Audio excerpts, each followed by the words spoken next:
over the Moscow region, according to the Russian Defense Ministry. As per reports, no casualties or damage has been reported in the areas where drone debris came down. Meanwhile, Russian forces have pushed forward along the Donetsk front in the past week. The head of the Donetsk People's Republic, Denis Pushilin, has said that several settlements have been liberated in the region. On the other hand, Russia has attacked Ukraine for the third night in a row, a day after the biggest aerial attack of the war so far killed at least 12 people and injured at least 79 others. The air raid alert lasted 6 hours in Kiev, according to the head of the city's military administration. According to Ukraine's Air Force, Russia launched 9 missiles and 355 drones overnight. This came after US President Donald Trump called his Russian counterpart Vladimir Putin crazy for his attacks on Ukrainian cities and warned that any attempt at a total takeover of Ukraine would lead to the downfall of Russia.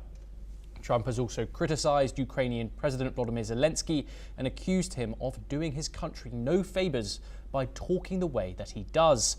Moreover, in a related development, a Russian military commander has claimed that Putin's helicopter was at the epicenter of a Ukrainian drone attack. Russia's air defense commander, Yuri Dashkin, has said that the incident took place on May the 22nd in Russia's Kursk Oblast, according to reports. The Kremlin has not issued any statement in this regard. We're now joined by Joshua Barnes, anchor and correspondent for NewsX World, to discuss this in more detail. Joshua, we'll talk about diplomacy in regards to this war in just a minute, but in regards to the battlefield, violence does not seem to show to be slowing down. Yes, Thomas. Well, there have been further strikes as anticipated, given the recent provocations that both sides have shown with their drone and missile attacks. This, of course, a continuing theme that has waged throughout the ongoing war that is now into its 4th year.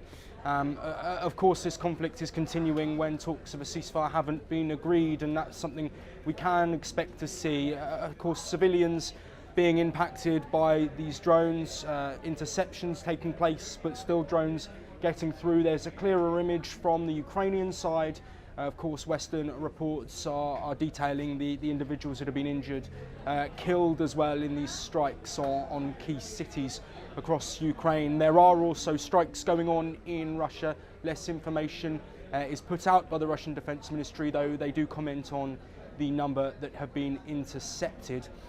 This situation is expected to continue as the war continues. More death and sort of travesty on the ongoing war is taking place on the battlefields, with the direct fighting between Russia and Ukraine. A Ukrainian official in recent hours has said that Russia's forces are struggling for energy. They're losing energy and they're continuing their fight. And of course, we've seen supports with North Korean troops fighting alongside Russia. Ukrainian troops, of course, continuing to stave off a Russian offensive that is claiming more ground in eastern Ukraine. The situation remains very similar on the battlefield as it has been in recent weeks. It seems like small, slow progress forward from Russia, taking more ground within the east of Ukraine. Gradually, it's seen about 20% of Ukraine currently now occupied by Russia. The drone strikes will continue as we have seen, potentially not to the extent that there was in the last 24 to 48 hours, but this is something we expect until a ceasefire can be agreed upon. Yes, and Joshua, given that ceasefire that's been grabbing all the headlines, obviously Donald Trump now involved in mediating between Russia and Ukraine. What can you tell us about the movements in regard to the diplomatic front and a possible end to this conflict? Yes, the thing with Donald Trump is he has said contradictory statements throughout this sort of peace negotiation process that we've seen in recent months. Again, he called out Vladimir Putin, saying he was crazy in recent comments. He's also said that his relationship with Vladimir Putin has been good in the same social media post. Trump, as we know, sometimes makes statements that don't necessarily match up with what his administration has said or what he himself has said previously. But there is a consensus that US support for these negotiations might not hold if both sides don't come to the table and work towards an agreement. Of course, the US 30-day ceasefire proposal that was backed by Ukraine and Ukraine's Western allies has so far gone nowhere. These first direct discussions for over 3 years that took place in Istanbul on the 16th of May, these lasted less than 2 hours, and despite a prisoner swap of 1,000 prisoners from either side being agreed, there's been no further movement on that, and there have been no talks that have been set up around peace, direct talks that have been announced by either side. Unfortunately, it is a bit of the same story that we've been reporting in recent days and weeks. Progress is not going to move forward until both sides can find some agreement on anything, whether that's who's going to be meeting who, at what location, at what time, or what both sides are looking for in this ceasefire.